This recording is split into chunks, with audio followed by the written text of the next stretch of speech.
Hello everyone, welcome back to our channel my. आपका फिर से स्वागत है आपके अपने चैनल माई आईवीएफ जर्नी पर। आज मैं आपको जो है आज मैं आपके सामने एक टॉपिक लेकर आई हूँ।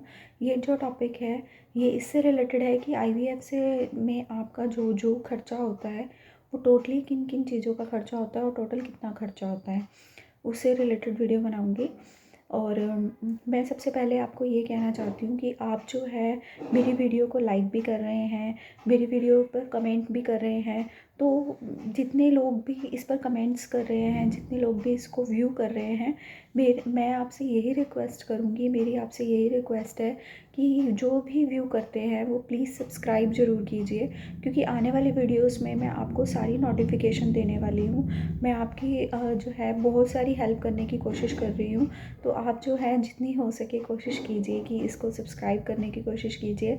और जो भी इसको सब्सक्राइब कर रहे हैं वो अपने अदर लिंक्स के साथ, अपने फ्रेंड्स के साथ और अपने जो है रिलेटिव्स के साथ इसको शेयर कीजिए, जिनको भी ये प्रॉब्लम है, जिनको जो भी ये सर्च करने की कोशिश कर रहे हैं, आईवीएफ से रिलेटेड सर्च करने की कोशिश कर रहे हैं या आईवीएफ उनको डॉक्टर ने बोल दिया है, तो वो जो है उनके साथ इस लिंक को शेयर कर सकते हैं। तो मेरा आपसे यही सबसे बड़ी रिक्वेस्ट है। तो आप जो है मेरी वीडियो को जो है जितना हो सके सब्सक्राइब, लाइक और कमेंट करने की जो है कोशिश कीजिए। Thank you. तो अभी जो है मैं वीडियो आज बोल रही हूँ आपके सामने कि इसका जो है क्या क्या, इसका टोटली क्या क्या खर्चा रहता है। तो इसके खर्चा जो है, वैसे तो मैं बोलूँगी कि हॉस्पिटल टू हॉस्पिटल या डॉक्टर के अकॉर्डिंग ये वरी करता है। हॉस्पिटल के अकॉर्डिंग ये जो है इसका खर्चा डिपेंड करता है कि कितना खर्चा इसका आता है। लेकिन फिर भी जो है मैंने जो बहुत से ऐसे क्वेश्चंस आ रहे हैं कि मैंने कहाँ से जो है ये आईवीएफ करवाया है। तो वैसे तो मैं आपको ये बता दूँ कि आईवीएफ मैंने चंडीगढ़ से करवाया है। वैसे जो मैंने अपने लोकल पे आईवीएफ पहले ट्राई किया था, जिसकी स्टोरी मैं आपको बता चुकी हूँ कि मेरे साथ क्या क्या हुआ पिछली वीडियो में। तो लेकिन अभी मैं आपको ये बताऊंगी कि जो है मैंने आईवीएफ जो है पहले जहाँ से स्टार्ट करवाया था वहाँ पे मेरी सिर्फ लैप्रोस्कोपी हुई थी, हिस्ट्रोस्कोपी हुई थी। उसके बाद उन्होंने आईवीएफ के लिए मना कर दिया था और वो आईवीएफ सेंटर भी बिल्कुल लोकल था। तो जब उन्होंने बिल्कुल ही मना कर दिया था कि आईवीएफ के लिए, तो आईवीएफ आपका नहीं हो सकता है, तो फिर उन्होंने हमने ये सोचा था कि हम दिल्ली या चंडीगढ़ से करवाएंगे। लेकिन हमें जो है चंडीगढ़ से मैं हॉस्पिटल का नेम आपको ऐसे नहीं बता सकती। लेकिन मैं आपको ये ज़रूर कहूँगी कि अगर किसी को हॉस्पिटल का नेम जानना है तो वो मुझे जो है पर्सनली जो मेरे वीडियोस हैं उस पर मैसेज कर सकते हो आप। तो मैं आपको जो है अपनी मेल आईडी सेंड कर दूँगी। मेल आईडी पर मैं आपको जो है सारी इन्फॉर्मेशन अपनी दे दूँगी कि मैंने कहाँ से करवाया है, कौन सा हॉस्पिटल है। अगर हो सके, अगर किसी को नीड है, बहुत ज़्यादा ज़रूरत है, चंडीगढ़ के आसपास कोई रहता है, चंडीगढ़ वो मतलब कि अप डाउन कर सकते हैं, उनके लिए पॉसिबल है चंडीगढ़, तो फिर मैं जो है डॉक्टर से भी आपकी बात करवा दूँगी। तो अगर आपको ये सारी इन्फॉर्मेशन चाहिए तो इस इन्फॉर्मेशन के लिए आप मुझे मैसेज कीजिए कमेंट बॉक्स में, तो मैं आपको अपनी मेल आईडी सेंड कर दूँगी। तो अभी मैं सिर्फ आपको ये बता रही हूँ कि मैंने चंडीगढ़ से करवाया है। और चंडीगढ़ में जो है इसका जो खर्चा है स्टार्टिंग का, जैसे कि सबसे पहले जो था रजिस्ट्रेशन फ़ीस है। रजिस्ट्रेशन फ़ीस जो है वो 1000 रुपीज़ जो हमारी स्टार्टिंग में जो थी 1 लाख रुपीज़, सॉरी 1,000 जो था वो टोटल खर्चा था जो उन्होंने हमसे लिया था। तो 1 लाख के बीच में जो है वो जो टेस्ट हैं वो अलग उसमें इंक्लूड नहीं है। और आपको मैं ये भी बताना चाहूँगी, क्योंकि जब भी हम आईवीएफ के लिए जाते हैं तो सबसे पहले वो आईवीएफ से पहले हमें कुछ टेस्ट लिखते हैं, क्योंकि ये पेशेंट के ऊपर डिपेंड करता है। अब मेरी जैसे प्रॉब्लम थी, मेरे को हाइड्रोसल्फिन था और मेरे को एंड्रोमेट्रोसिस था। तो एंड्रोमेट्रोसिस जो था, सिस्ट की वजह से मुझे और भी टेस्ट करवाने पड़े, क्योंकि सिस्ट में जो होता है बहुत ज़्यादा खतरा होता है। क्योंकि सिस्ट में जो है ये सब कुछ देखना ज़रूरी होता है, क्योंकि मेरे 1-2 जो थे कैंसर के भी टेस्ट हुए थे, तो वो भी टेस्ट हुए थे। तो वो उस पर भी डिपेंड करता है कि आपकी जो है कंडीशन क्या है। उसके अलावा हाइड्रोसल्फिन था मुझे और एंड्रोमेट्रोसिस था। और एंड्रोमेट्रोसिस से रिलेटेड तो मैंने आपको बता दिया कि मेरे कौन से टेस्ट हुए। तो वो जो टेस्ट हैं और कुछ ब्लड टेस्ट वगैरह होते हैं, स्टार्टिंग में हस्बैंड के टेस्ट होते हैं, अपने होते हैं, HIV के टेस्ट होते हैं और ब्लड टेस्ट होते हैं। ब्लड से रिलेटेड टोटल जो हमारा CBC का टेस्ट होता है एक, वो टेस्ट किए जाते हैं। बहुत सारे टेस्ट होते हैं जो स्टार्टिंग में डॉक्टर को नीड होती है, वो करवाए जाते हैं। उन टेस्ट के खर्चे जो हैं वो अलग से होते हैं।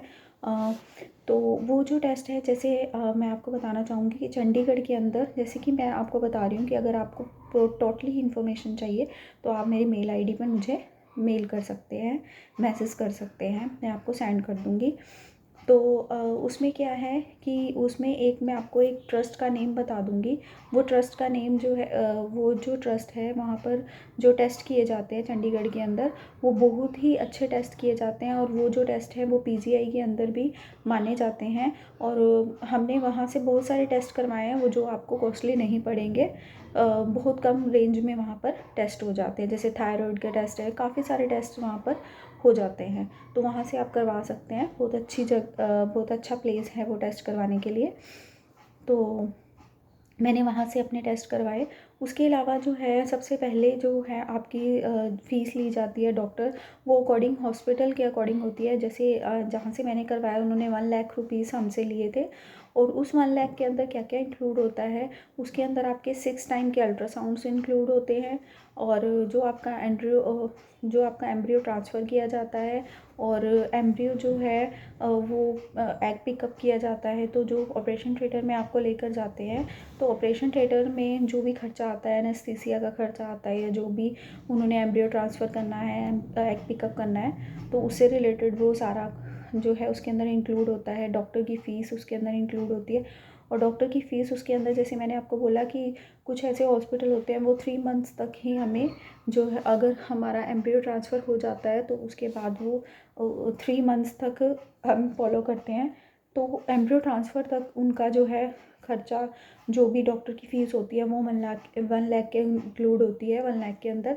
उसके बाद जो है उसके अंदर इंक्लूड नहीं होती है वो फ़ीस, तो 1 लाख के अंदर ही इंक्लूड होती है। तो आपको जो है इसमें देखना है कि 1 लाख तो उनकी फ़ीस हो गई, उनके अल्ट्रासाउंड्स हो गए, जो 6 अल्ट्रासाउंड हो गए। और जैसे कि कोरोना चल रहा था, तो कोरोना के अंदर जो उनको जो किट डालनी पड़ती है, वो किट के पैसे वो अलग से लेते हैं। जैसे कि 2000 रुपीज़ उन्होंने किट के पैसे लिए थे हमसे। और उसके बाद जो है कुछ इंजेक्शन्स के खर्चे होते हैं।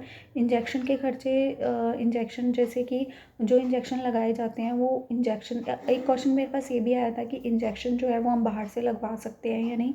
तो मैं आपको बता दूं कि बाहर से बिल्कुल भी इंजेक्शन मत लगवाइए। जहाँ से आपका ट्रीटमेंट चल रहा है आपको वहीं से इंजेक्शन लगवाना चाहिए। कोशिश कीजिए कि वहीं से इंजेक्शन लगवाइए, क्योंकि अगर हाँ, ये हो सकता है कि क्लिनिक बहुत दूर है, तो तब भी आप कोशिश कीजिए, अगर आपके कोई रिलेटिव आसपास रहते हैं जहाँ से आप करवा रहे हैं, तो आप उनके घर रह सकते हैं। क्योंकि जो स्टार्टिंग के इंजेक्शन्स होते हैं, जब हमें एग पिकअप से पहले जो इंजेक्शन लगाए जाते हैं, वो इंजेक्शन्स जो होते हैं वो इस तरीके से लगाए जाते हैं कि उनका जो टाइमिंग होता है वो बिल्कुल बिल्कुल अप्रॉक्सीमेट, बिल्कुल भी ऊपर नीचे नहीं होना चाहिए। अगर 1 सेकंड भी ऊपर हो जाता है तो वो इंजेक्शन ख़राब हो जाता है और हमारे जो पिछले इंजेक्शन का प्रोसीजर होता है वो भी सारा ख़राब हो जाता है। तो हमें जो इंजेक्शन है, और वो इंजेक्शन जो है वो सही ढंग से लगने चाहिए और टाइम पर लगने चाहिए। उनका टाइम का और सही ढंग से लगने का बहुत ज़्यादा ज़रूरी होता है, क्योंकि वो बहुत कॉस्टली भी होते हैं। और जो हमारे पिछले इंजेक्शन्स होते हैं उनका सारा प्रोसीजर जो है वो इंजेक्शन पर डिपेंड करता है। तो इंजेक्शन जो है, जहाँ आप IVF करवा रहे हैं तो वहीं से ये इंजेक्शन लगवाइए। तो इंजेक्शन का जो खर्चा आता है अप्रॉक्सीमेट, जैसे एक इंजेक्शन जो है 10,000 तक का इंजेक्शन होता है एक। और वो वरी करता है कि अगर, तो एग पे डिपेंड करता है। अगर वो एग जो है वो हमारे सही तरीके से, क्योंकि हमारे 4 इंजेक्शन लगने के बाद हमारा डेली एक अल्ट्रासाउंड होता है, एक दिन के गैप में। वो देखते रहते हैं कि इंजेक्शन लगाने से हमारे एग जो है वो कितने ग्रो कर रहे हैं, उसी के अकॉर्डिंग हमें इंजेक्शन्स लगते हैं। अगर हमें 10 इंजेक्शन्स की ज़रूरत होती है तो वो 10 इंजेक्शंस के बाद अल्ट्रासाउंड बीच बीच में करके देखते रहते हैं। अगर 10 इंजेक्शंस के बाद जितनी उनको एग की ग्रो साइज़ चाहिए होते हैं और जितनी क्वांटिटी चाहिए होती है, अगर वो इंक्रीज़ हो जाती है तो वो इंजेक्शंस बंद कर देते हैं। अदरवाइज़ 12 to 14 डेज़ भी इसमें जो है इंजेक्शन लगातार कॉन्टीन्यूसली इंजेक्शन लगते हैं, उसमें बिल्कुल भी गैप नहीं होता है, इंजेक्शन वो डेली लगता है। तो वो इंजेक्शन जो है अप्रॉक्सीमेट 1 लाख तक होते हैं इंजेक्शन। 1 लाख मैंने आपको बोला कि उनकी डॉक्टर की फ़ीस होती है जो स्टार्टिंग में ले ली जाती है। 1 लाख के इंजेक्शन्स होते हैं और कुछ मेडिसिन साथ में दी जाती हैं, वो मेडिसिन आपको लेनी होती हैं। वो मेडिसिन भी हमारी 70 to 75,000 की मेडिसिन होती हैं। और टेस्ट जो है वो डिफरेंट टेस्ट, अलग अलग टेस्ट भी होते हैं। उसके अलावा जो जिस दिन एग पिकअप किया जाता है, एग पिकअप का जो अंदर ऑपरेशन थिएटर का जो भी खर्चा होता है, एक भी मैंने आपको बोला कि कोरोना की वजह से जो किट वो यूज़ करते हैं उसके खर्चे वो अलग से लेते हैं। उसके अलावा जो है मेडिसिन्स के खर्चे अलग से होते हैं। उस दिन काफ़ी सारी मेडिसिन्स दी जाती हैं एग पिकअप के बाद, और वो भी मेडिसिन्स जो हैं वो काफ़ी हो जाती हैं, अप्रॉक्सीमेट 10 to 15 to 20,000 की मेडिसिन्स आ जाती हैं। उसके बाद जो है एम्ब्रियो ट्रांसफ़र होता है। एम्ब्रियो ट्रांसफ़र के जो अंदर एनेस्थीसिया वगैरह का, एम्ब्रियो ट्रांसफ़र में तो एनेस्थीसिया वगैरह का खर्चा तो नहीं होता है, लेकिन जो एम्ब्रियो ट्रांसफ़र के अंदर जो वो थ्रो करते हैं, उस थ्रो के लिए उन्होंने हमारे से 15,000 रुपीज़ लिए थे। तो वो 15,000 रुपीज़ भी उसके अंदर इंक्लूड नहीं होते, वो अलग से लेते हैं 15,000 रुपीज़। उसके अलावा जो है जो हमारे एम्ब्रियोज़ हैं, जैसे एग पिकअप के बाद जो एम्ब्रियो तैयार किए जाते हैं, वो एम्ब्रियो जो है वो डिपेंड करता है कि कितने एम्ब्रियो बने हैं। जैसे कि मेरे 8 एम्ब्रियोज़ बने थे, तो वो डिपेंड करता है कि आपके जो है एग के ऊपर डिपेंड करता है कि कितने एम्ब्रियोज़ बनेंगे। तो वो एम्ब्रियो जो है, जब हम एम्ब्रियो ट्रांसफ़र करवाते हैं तो स्टार्टिंग में सिर्फ 2 या 3 एम्ब्रियोज़ ही अंदर ट्रांसफ़र किए जाते हैं। जैसे कि मेरे 8 एम्ब्रियोज़ बने थे, तो 2 एम्ब्रियो मुझे मेरे अंदर ट्रांसफ़र किए थे। तो जो जितने भी एम्ब्रियोज़ जो बच जाते हैं उनको हमें सेव करवाना होता है। वो उसका टाइमिंग होता है 3 मंथ और 6 मंथ। अगर 3 मंथ के लिए आपको उसे सेव करवाना है तो 15,000 रुपीज़ जो है 6 मंथ के, 3 मंथ्स के उसको सेव कराने के लिए अलग से दिए जाते हैं। और अगर आपको 6 मंथ के लिए कराना है तो वो एम्ब्रियोलॉजिस्ट पे डिपेंड करता है कि उसकी फ़ीस क्या है। अगर हम 6 मंथ के लिए करवाना है तो वो पैसे डबल हो जाते हैं। जैसे 15,000 हो गए 3 मंथ के, तो 30,000 रुपीज़ 6 मंथ के वो अलग से हमें देने पड़ते हैं। और कुछ हॉस्पिटल्स ऐसे होते हैं वो हमें 3 साइकिल्स का पूरा बता देते हैं कि अगर फर्स्ट साइकिल में हमारा नहीं हो पाता है तो अगले जो है 2 साइकिल्स भी उसके अंदर इंक्लूड हो जाते हैं, तो वो 3 साइकिल का खर्चा बता देते हैं। तो मैं ये बोलूँगी कि अगर कोई हॉस्पिटल आपको ये बताता है कि 3 साइकिल का खर्चा, आप पहले से ही उनको 3 लाख रुपए या 4 लाख वो बता देते हैं खर्चा है, आप हमें दे दीजिए, तो 3 साइकिल उसके अंदर इंक्लूड है। तो भगवान करे कि अगर आपकी फ़र्स्ट साइकिल में आपका कंसीव हो जाता है तो आपके जो पैसे हैं वो वेस्ट जाते हैं। तो मैं ये बोलूँगी कि आपको ऐसा अगर कोई बोलता है तो आपको बिल्कुल भी इस बात के ऊपर ध्यान नहीं देना है, बिल्कुल भी ध्यान मत दीजिए। आप जो है फर्स्ट साइकिल तक का अपना खर्चा जो है वो कीजिए, और बिल्कुल सस्ते के चक्कर में भी आपने नहीं पड़ना है कि बिल्कुल सस्ता कहीं से आपको मिल रहा है। मैंने आपको पूरी वीडियो इससे रिलेटेड बना चुकी हूँ कि हॉस्पिटल से रिलेटेड सर्च कीजिए, अपने डॉक्टर से रिलेटेड, अपने एम्ब्रियोलॉजिस्ट से रिलेटेड, लैब से रिलेटेड, वहाँ के स्टाफ से रिलेटेड, ये सारा सर्च करने के बाद ही आप हॉस्पिटल डिसाइड कीजिए। और खर्चा तो देखो इससे रिलेटेड मैं आपको ये बोलूँगी कि खर्चा तो इसमें काफ़ी हो ही जाता है, फाइनेंशियली इसमें काफ़ी ज़रूरत पड़ती है। तो फाइनेंशियली जो है और हॉस्पिटल जो है, बहुत से हॉस्पिटल ऐसे हैं जो 15 लाख तक भी इसका खर्चा बता रहे थे, लेकिन जो है वो हॉस्पिटल के एटमॉस्फेयर पे डिपेंड करता है। तो जहाँ से हमने करवाया वहाँ से मेरा जो टोटल खर्चा है वो अप्रॉक्सीमेट 3 से सवा 3 लाख, 3.15 लाख रुपीज़ अब तक का खर्चा आ चुका है। और वो इसलिए आया है क्योंकि हमें, और अभी भी चल रहा है, क्योंकि जब आपका एम्ब्रियो ट्रांसफ़र हो जाता है, एम्ब्रियो ट्रांसफ़र होने के बाद आपके जो है बहुत सी मेडिसिन्स दी जाती हैं, इंजेक्शन्स दिए जाते हैं।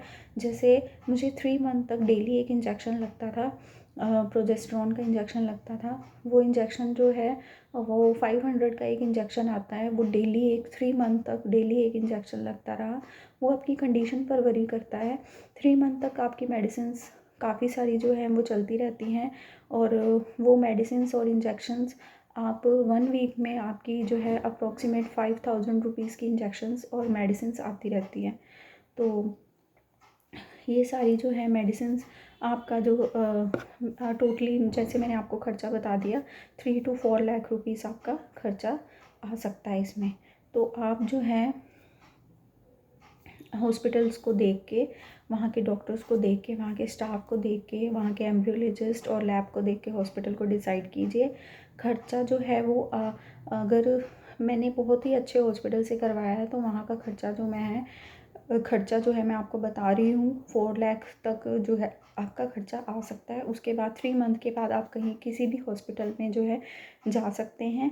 3 मंथ तक उस हॉस्पिटल का जो वर्क रहता है, उस हॉस्पिटल का जो काम रहता है, वहीं से मेडिसिन्स मिलती हैं। क्योंकि चंडीगढ़ के अंदर जहाँ से मैंने करवाया वो मेडिसिन्स हमें कहीं और से नहीं मिलती थी, वहीं से मिल जाती थी। तो वहीं से मेडिसिन्स और वहीं से इंजेक्शन लिए जाते हैं। जो स्टार्टिंग के इंजेक्शन होते हैं वो कुछ कॉस्टली होते हैं, जैसे कि 1 लाख रुपीज़। अगर मैं आपको फिर से एक शॉर्ट फॉर्म में बता रही हूँ कि 1 लाख रुपीज़ जो है डॉक्टर का खर्चा था। उसके अलावा मेडिसिन्स का खर्चा था जो कि 1.15 लाख तक पहुँच जाता है।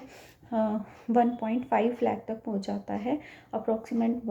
1.5 लाख मतलब कि 1,50,000 तक पहुँच जाता है मेडिसिन्स का और इंजेक्शन्स का खर्चा।